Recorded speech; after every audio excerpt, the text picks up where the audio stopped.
हिमालय की तराई में बसा एक छोटा सा गांव। हरियाली से आच्छादित वन, मंद मंद बहती शीतल हवा और दूर दूर तक फैली शांत वातावरण की छटा मानो स्वयं ध्यानस्थ लगती थी। यहीं पास में राजगृह के निकट बुद्ध का विहार स्थित था। विहार में अनेक भिक्षु रहते थे, कुछ वृद्ध, कुछ युवा और कुछ नवदीक्षित। सभी तप, साधना और ध्यान में लीन होकर जीवन को करुणा और सेवा की राह पर ले जाने का प्रयास करते थे। परंतु जीवन हर समय केवल ध्यान और साधना का नाम नहीं है। कभी कभी परिस्थिति ऐसे मोड़ पर खड़ी कर देती है जहां करुणा, सेवा और मानवता की परीक्षा होती है। ऐसी ही एक घटना उस समय घटित हुई जिसने पूरे विहार को झकझोर दिया और भिक्षुओं के लिए जीवन की सबसे बड़ी सीख बन गई। ये कथा है बुद्ध और बीमार भिक्षु की सेवा। विहार के एक कोने में एक भिक्षु कई दिनों से अस्वस्थ पड़ा था। उसका शरीर दुर्बल हो चुका था, चेहरा पीला और आंखें धंस गई थीं। वह चलने फिरने की क्षमता खो चुका था। भिक्षु की आयु अधिक नहीं थी, वह भी 30 वर्ष का ही था, परंतु बीमारी ने उसकी शक्ति छीन ली थी। शुरुआती दिनों में साथी भिक्षु उसके पास जाते, 2-4 शब्द सहानुभूति के बोलते और फिर अपने अपने ध्यान व साधना में लग जाते। धीरे धीरे उसकी सेवा करने वाला कोई न रहा। भोजन का पात्र वहीं पड़ा रहता, उसका शरीर मलमूत्र से लथपथ हो जाता। बीमारी से दुर्गंध उठने लगी और अन्य भिक्षु पास जाने से भी कतराने लगे। बीमार भिक्षु की आंखों से अक्सर आंसू बह निकलते। वह सोचता, क्या यही जीवन का सत्य है? क्या मैं इस विहार में इसलिए आया था कि बीमारी के समय मुझे अकेला छोड़ दिया जाए? एक प्रातःकाल बुद्ध अपने शिष्यों के साथ विहार का निरीक्षण कर रहे थे। वे हमेशा यह देखते कि कौन सा भिक्षु ध्यान में लीन है, कौन सेवा में तत्पर है और कौन अनुशासन का पालन कर रहा है। विहार के उस अंधेरे कोने से गुजरते हुए बुद्ध को करुणामयी कराह सुनाई दी। उन्होंने कदम रोक दिए और भीतर झांका। वहां बीमार भिक्षु अपनी चटाई पर पड़े थे। उनका शरीर मैल और पीड़ा से कांप रहा था। बुद्ध तुरंत उनके पास पहुंचे। उन्होंने धीरे से भिक्षु का सिर अपनी गोद में रखा और कहा, भिक्षु, तुम्हारी ये दशा कैसे हुई? क्या कोई तुम्हारी देखभाल नहीं करता?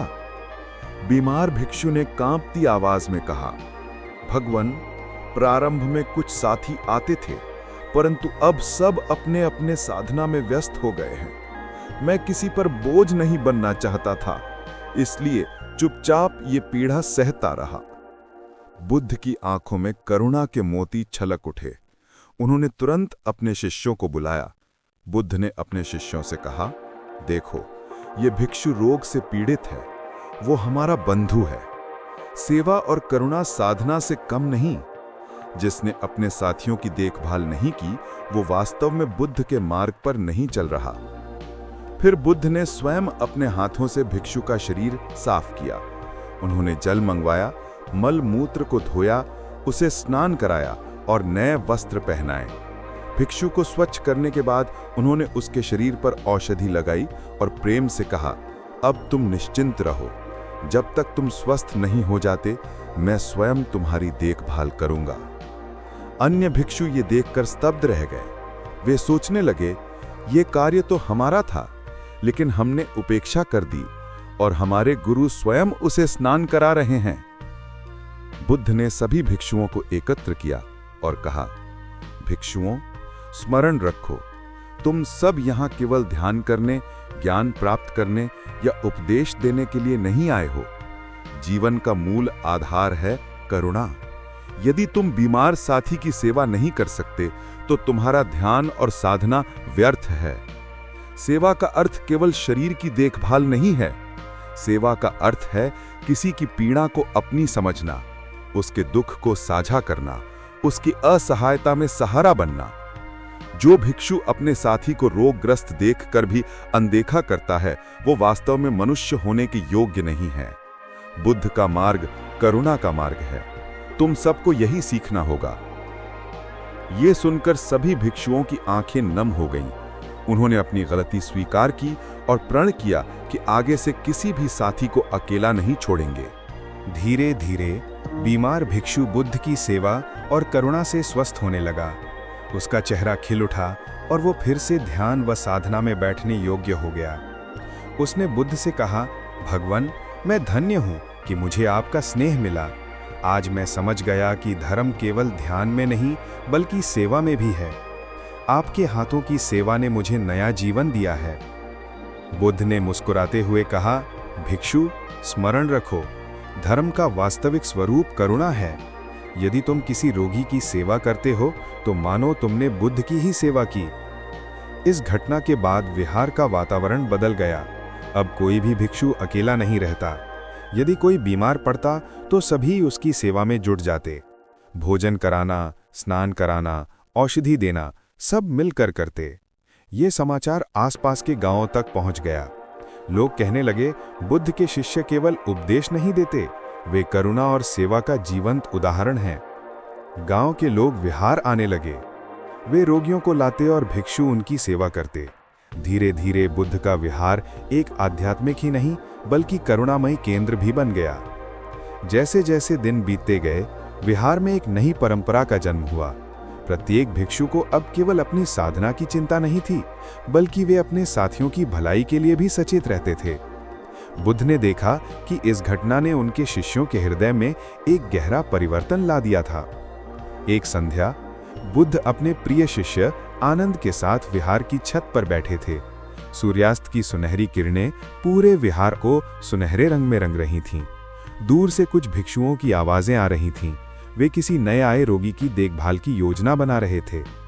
आनंद ने पूछा, भगवान, इस घटना ने हम सबको बहुत गहरा सबक दिया है, परंतु मैं जानना चाहता हूं कि क्या आपको पहले से पता था कि वे भिक्षु अकेला पड़ा है? बुद्ध ने मुस्कुराकर कहा, आनंद, एक गुरु का कर्तव्य है कि वो अपने शिष्यों की हर दशा को जाने। मैं जानता था कि वो भिक्षु पीड़ित है, परंतु मैं ये भी जानता था कि यदि मैं तुरंत हस्तक्षेप कर दूं तो अन्य भिक्षुओं को अपनी कमी का एहसास नहीं होगा। कभी-कभी जीवन की सबसे बड़ी शिक्षा पीड़ा से मिलती है। वो भिक्षु की पीड़ा व्यर्थ नहीं गई, उसने पूरे विहार को करुणा का पाठ पढ़ाया। कुछ महीने बाद बिहार में एक नई समस्या आई। पास के गांव में महामारी फैल गई थी।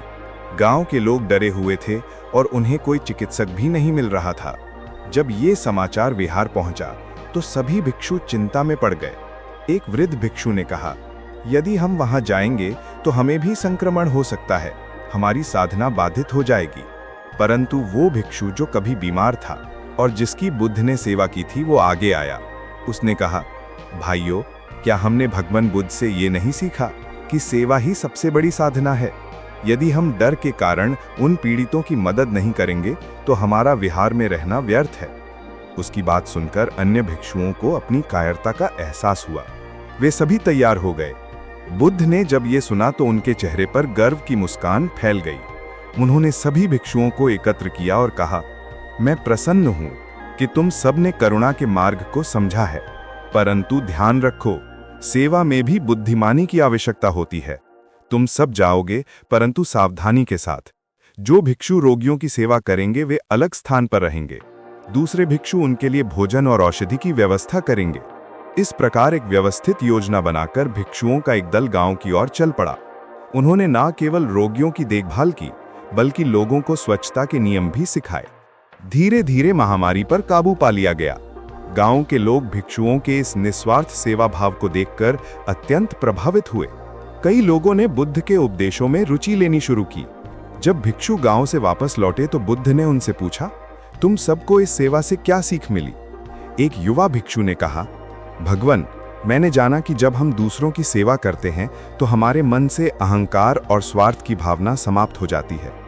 दूसरे भिक्षु ने कहा, मुझे लगता था कि ध्यान करना ही सबसे कठिन कार्य है, परंतु अब मैं समझ गया कि दूसरों की निस्वार्थ सेवा करना इससे भी कठिन है। ये वास्तविक तपस्या है।